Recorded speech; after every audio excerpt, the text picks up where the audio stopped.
Hey there, class. We are on math lesson 148, and we are going to start out by counting by twos with our 1 through 100 chart. Okay? So stay with me. Ready? 2, 4, 6, 8, 10, 12, 14, 16, 18, 20, 22, 24, 26, 28, 30, 32, 34, 36, 38, 40, 42, 44, 46, 48, 50. We'll stop right there. Okay, good job, guys. Next, we're going to go over our coins, and then we're going to do something new with our coins. It's going to be amazing. Let me just back this up enough so that you can see everything. Okay, so first things first, I have a row of, what are these?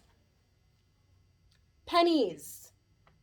We know that because they are coppery brown, and they are worth 1 cent. So when we count pennies, just count by ones. Count with me. Ready? 1, 2, 3, 4, 5, 6, 7, 8, 9. So that would be 9 cents. We just count normal. 1, 2, 3, 4, 5, 6, 7, 8, 9. Okay, the next row I have, let me bring one closer to you. What are those? They are nickels. Here's what the back side of one looks like. Front and back. Okay, these are nickels, and nickels are worth what? They are worth 5 cents. Let's count by fives then for these. 5, 10, 15, 20, 25, 30. So this row would be 30 cents, counting by fives. Okay, now look how small these are. I'll show you a front and a back. What are these? Dimes, tiny, right? Little and thin. I remember they're worth 10. So what do we count by? We count by tens for dimes. Ready? 10, 20, 30, 40, 50, 60. So this row would be 60 cents, right? Okay, and the thing I have on the very bottom is our big coin, the biggest one we use. That is a quarter, and a quarter is worth, all by itself, a quarter is worth 25 cents. Okay, now I told you that we're going to do something new, right? Come over here a little bit.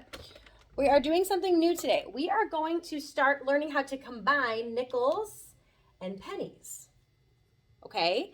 So let's think about that.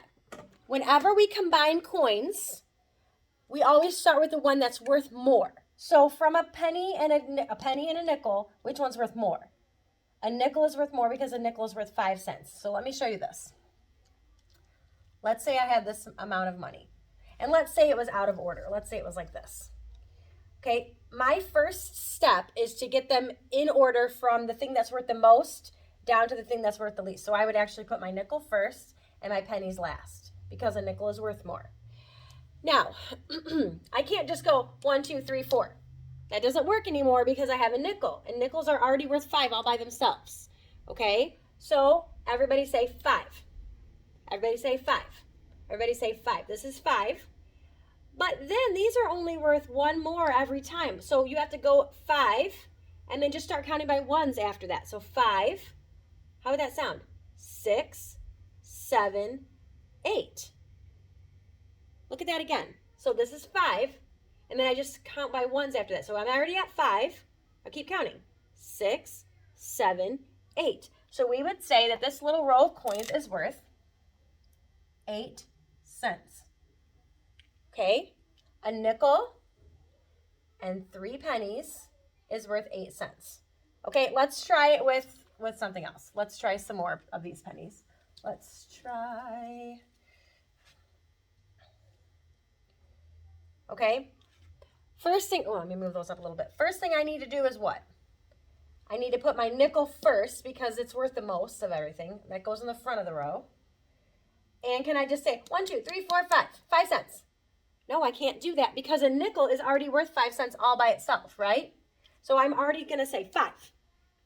5, okay? And then I'm just going to start counting by ones after that because these are all worth 1. So let's see how that would sound. 5, 6, 7, 8, 9. So this row would be worth 9 cents. That would be a nickel and 4 pennies. That's worth 9 cents. Okay, are you guys getting the hang of that? What if I just had 1 nickel and 1 penny? What if I just had 1 nickel and 1 penny? First of all, I've already got them in the right order because the nickel needs to be first. Penny comes next. 1, 2. 2 cents, right? No, Mrs. Nelson, that's silly. Because the nickel is already worth 5 cents all by itself. So you already say 5. As soon as you see a nickel, 5. And then one more, 6. So this would be 6 cents. Okay, we're going to practice with that a lot more, okay? But just to give you an idea of how we do that, you always start with the coin that's worth the most and count by that, and then you switch to counting by ones when you get to the pennies. Okay? All right, you guys do not have a worksheet today, so just make sure you remember what I just told you about pennies and nickels.